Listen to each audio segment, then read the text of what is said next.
Group 2 2024 எக்ஸாமுக்கான hall ticket release பண்ணிட்டாங்க. அது எப்படி டவுன்லோட் பண்ணுறது அப்படிங்கிறத பார்க்க போகிறோம். ஸோ கூகுளில் போயிட்டு டிஎன்பிஎஸ்சி அப்படிங்கிறத டைப் பண்ணிக்கோங்க.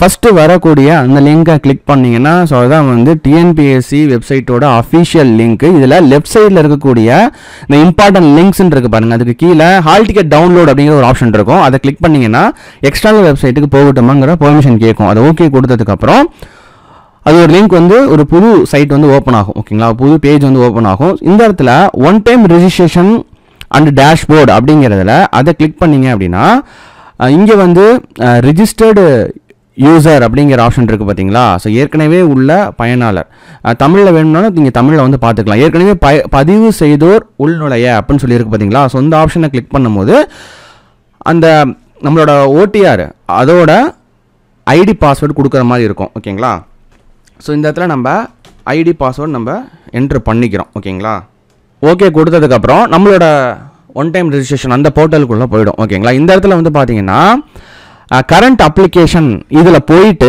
கரண்ட்டில் நம்ம என்ன அப்ளிகேஷன் நம்ம கொடுத்துருக்கோம் அப்படிங்கிற அந்த அப்ளிகேஷன் ஐடி வந்து இங்கே எடுத்துக்கணும். ஏன்னா ஹால் டிக்கெட் டவுன்லோட் பண்ணுறதுக்கு அப்ளிகேஷன் ஐடி அப்படிங்கிறது ரொம்ப மஸ்ட்டு. அப்ளிகேஷன் ஐடியா ஏற்கனவே நோட் பண்ணி வச்சுருந்தீங்க அப்படின்னா பிரச்சனை கிடையாது. இல்லைன்னா இந்த இடத்துல இருக்கக்கூடிய அப்ளிகேஷன் ஐடியை வந்து நம்ம எடுத்துக்கிற மாதிரி இருக்கும். காப்பி பண்ணிவிட்டு அதாவது பேப்பரில் எழுதிக்கங்க. மறுபடியும் வந்து டேஷ்போர்டு உள்ளே வந்துட்டு டவுன்லோட் ஹால் டிக்கெட் அப்படிங்கிற ஒரு ஆப்ஷன் இருக்குது பார்த்தீங்களா. ஸோ இதை கிளிக் பண்ணோனையும் நம்ம எந்த எக்ஸாம் நம்ம அப்ளை பண்ணியிருக்கோம், எந்த எக்ஸாமுக்கு வந்து ஹால் டிக்கெட் வந்து இப்போ ரிலீஸ் பண்ணியிருக்காங்களோ ஸோ அந்த எக்ஸாமோட லிங்க் வந்து இங்கேயே வந்துடும். ஓகேங்களா, அதை ஒரு தடவை கிராஸ் செக் பண்ணிக்கோங்க. நம்ம கரெக்டான எக்ஸாமுக்கு தான் நம்ம வந்து கொடுத்துருக்காங்களா அதை வந்து ஹால் டிக்கெட் நம்ம டவுன்லோட் பண்ணுறதுக்கு அப்படிங்கிறது இங்கே கொடுத்துருப்பாங்க. ஓகேங்களா, ஸோ இந்த இடத்துல டவுன்லோட் ஹால் டிக்கெட் கொடுத்தோனையும் நம்ம ஏற்கனவே வந்து நோட் பண்ணி வச்சிருக்கிற இந்த அப்ளிகேஷன் ஐடி இங்கே என்ட்ரு பண்ணுற மாதிரி இருக்கும். என்ட்ரு பண்ணிவிட்டு டேட் ஆஃப் பர்த் வந்து கொடுக்கணும். ஓகேங்களா, ஸோ டேட் ஆஃப் பர்த் அப்புறம் கரெக்டாக அந்த மந்த் அதாவது ஒன் டைம் ரெஜிஸ்ட்ரேஷனில் நீங்கள் என்ன கொடுத்தீங்களோ ஸோ அது வந்து கரெக்டாக கொடுக்குற மாதிரி இருக்கும்.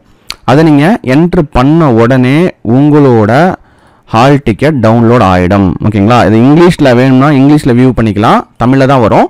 ஸோ இல்லை தமிழில் வேணும் அப்படின்னா தமிழில் வந்து வியூ பண்ணிக்கலாம். ஸோ இந்த இடத்துல இது எப்படி நம்ம பிடிஎஃபாக சேவ் பண்ணுறது எடுத்துகிட்டு போயிட்டு பிரிண்ட் அவுட் போடுறதுக்கு அப்படின்னு நினச்சிங்கன்னா இந்த இடத்துல பிரிண்ட்டுங்கிற ஆப்ஷன் இருக்குது பார்த்தீங்களா. இதை வந்து கொடுங்க.